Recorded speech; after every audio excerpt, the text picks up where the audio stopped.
9 o'clock hour on a Friday. Stoney is in today. He'll be in all next week. We're getting our full fix of Stoney.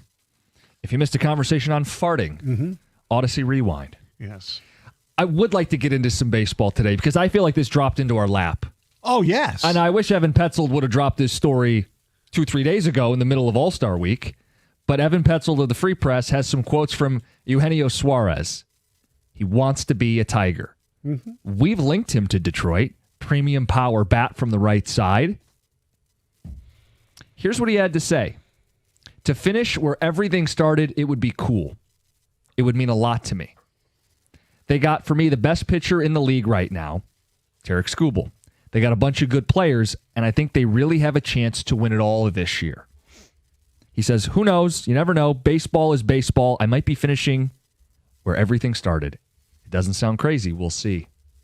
And he said all 30 teams will be on the list, but he has a connection to Detroit. Yes, He'd like to be in Detroit. And Stoney, we'd like him to be in Detroit, right? I'd love for him to be in Detroit. All the rumors are that he won't be in Detroit. The Yankees, Brewers, and even Seattle, another team that he spent some time with.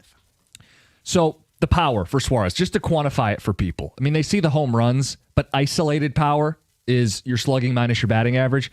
His isolated power, fourth in all of big league ball, behind only, and stop me if you've heard of these guys before, Judge, Raleigh, Ohtani. Oh. The only guys with more isolated power than Eugenio Suarez. So he's got more isolated power than Bregman, huh? Yeah, more than Bregman and Riley Green and Spencer Torkelson and all of our favorite Tigers, Zach McKinstry included. So I would love to see him here. The last 2 seasons, he's hit 300 against Dodger pitching with power. He wouldn't be traded to the Yankees. He'd be a Tiger. He wouldn't be facing us in the AL playoffs. He'd be helping us take down the Dodgers in the World Series. Sounds great. Make it happen, right?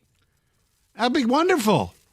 Not their biggest need, but they can address more than one need. I understand Walk that. and chew gum at the same time. I believe in Scott Harris. I know, and they have enough artillery to pull it off. Yeah, because you can't say as well other teams are going to want him too. Well, congrats. Outbid those teams. You have more and better prospects. Yeah, absolutely. We'll see how gung-ho Scott Harris wants to be at this trade deadline because he has the ammunition to get the deal done. Right. I mean, where's Arizona in the wild card? They're like, 4.5, something like that? It came out. They're expected to be sellers. Yes, but, who knows? The next 13 days, all of a sudden they get hot and they're a half game out. Would they still be selling, and does the price go up? Well, but you got to ask yourself, and I think it was Joe Buck doing a hit in St. Louis. It's like, okay, yeah, you could keep your guys and get in, but if you're not winning a World Series and they're rentals, you trade them away, and Suarez is a rental. He's a guy who should be dealt even if they win 2 or 3 games out of the All-Star break here. They should. They should deal him, and I've seen people link him to the Yankees, which would be a head-to-head competitor in the playoffs. You've seen the Brewers, which you'd only see in the World Series. Mariners you could see in the playoffs. Yes, we've seen enough of their bats. Look, one swing, you can flip a series. Yes. Do you want that swing to be on your side or the other side? You want it on your side. All right, we'll see what Scott's got in him. I know. But these are cool quotes to see, right? Yes, it's nice. And by the way, usually when you see a headline in the Free Press, especially, you can always guess who's writing the article, the column.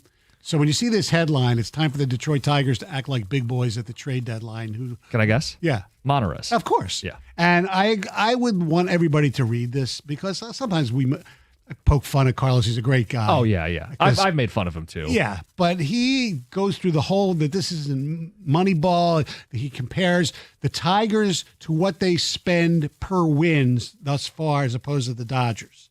And the difference is $3 million basically per win. I get it. They have like 3 times the payroll. Yes, and I want you to, this quote is, "This, my friends, is Moneyball at its finest, and probably a reason why Scott Harris won't be hanging around Detroit forever. Much like the Oakland A's, the franchise Michael Lewis based his book turned Brad Pitt movie on, the Tigers are built around a couple of stars, but mostly a cast of role players and unknown up-and-comers. And how many titles did the A's win using the Moneyball ethos? 0. I'll wait as you count to 0. Because regular season baseball and postseason baseball are 2 different sports." He's right. And he's right. He's right. I know we get on, it's Carlos writing the troll Right, column. I know. But this he's is making right. sense. And I haven't heard someone put it this way. We talk about a Skubal window. I have not heard someone talk about a Harris window. That's the first I've heard someone say, hey, while you have him, try to win with him. Yeah, you know what? That hasn't been brought up before because I was always under the impression he likes doing it this way. So it's not that he would leave because they less money. Right, but so the extreme would be, so you're Andrew Friedman, right? You're running Tampa. You're doing it on the margins, and you're doing it with role players and the data and the numbers, and then someone says, I'll let you do that with the $300 million payroll in L.A. with the Dodgers. I think he's very happy he's in L.A. I hadn't thought about that if Scott Harris does such a bang-up job doing this on role players and platoons and giving A.J. the perfect bullpen compliments and all the little pieces, does someone say, well, let you do it with the $300 million payroll? Yep. Like, to me, we're going to lose a GM because we're not big enough? No, I don't think so. I don't think that's correct. That part's correct. Like, that's humbling if that happens down the road. Yeah, that would be humbling. I mean, we've said all along there's elements of Moneyball to this. This is why they're winning ahead of schedule. Correct. Because of their approach to building a lineup every day and their approach at the plate and doing that all throughout the organization. I believe their plan is to try to do a mix of both.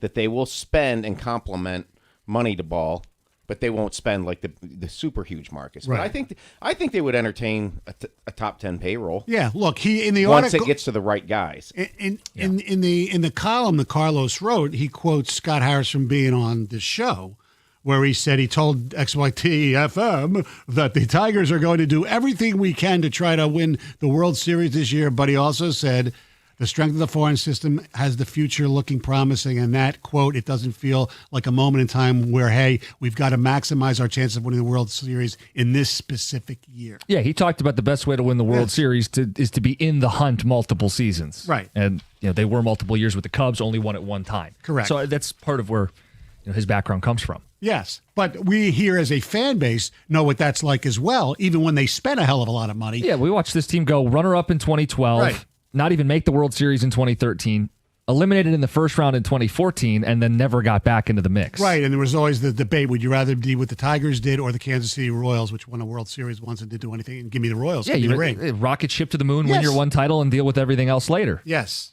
Because the idea that you're going to build a dynasty, that you're going to get 2 and 3 and 4, probably only get 1. Yeah. And your best chance, you don't know when it's going to be. Like Dan Campbell has talked about it may have been the first year that you break through, right? It might be this year where the Tigers have been in first place the majority of the season. It might be right now while Tarek Skubal's pitching better than he did a year ago, while Tarek Skubal's still wearing the Old English D. This may be your best chance. Doesn't mean you won't have other chances. No. But if this is your best chance, go for it now.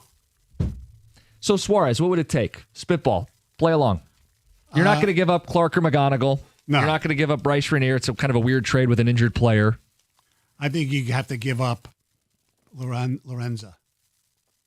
Top 100 guy. You got some catcher depth. I'm just letting it go. Lorenzo. Right? I know what you meant. Come on, it's 2 a time, Greg. I know. He's the number 5 prospect in the system. He's a top 100 guy. He's not even the top catcher in the system, and they just took a high school catcher. For the right player, I'd be willing to trade him if I was Scott Harris, but you don't know. Maybe he fell in love with this guy. They got him from the Dodgers system, and if he doesn't want to move him, is it the difference between adding an impact bat or an impact arm? I don't know. If I'm choosing especially for let's say a rental, give me the impact arm. Okay. The bullpen is more of a problem. Right? I mean, my point is I hate even being made the pick because they need to do both. They need both, absolutely. But that's not an option. Give me the bullpen. Yeah, you have to do bullpen first, but you have to do both. Yes. And a bullpen piece should come cheaper. Right. Unless Bednar might not. He's got years of control. Right. Yeah. 248-539-9797. The headline, Suarez says, it'd mean a lot to me. Talking about playing for the Tigers. What a fairy tale story. He could come back here. He made his debut here, Stoney. Oh, he's such a fan. No, he wasn't. Who'd they trade him for again? The big pasta. Alfredo Simon. Yeah. All right, guys, do you want Suarez to see the top of your list? Is this the move to make for Scott Harris? We are going to get some Lions talking coming up next because the price for Aiden Hutchinson keeps going up. Do you believe my theory? And Stoney, these injuries. If there's a fan base that doesn't want to hear about injuries, it's Lions fans. That's true. We'll get to that next. 97.1.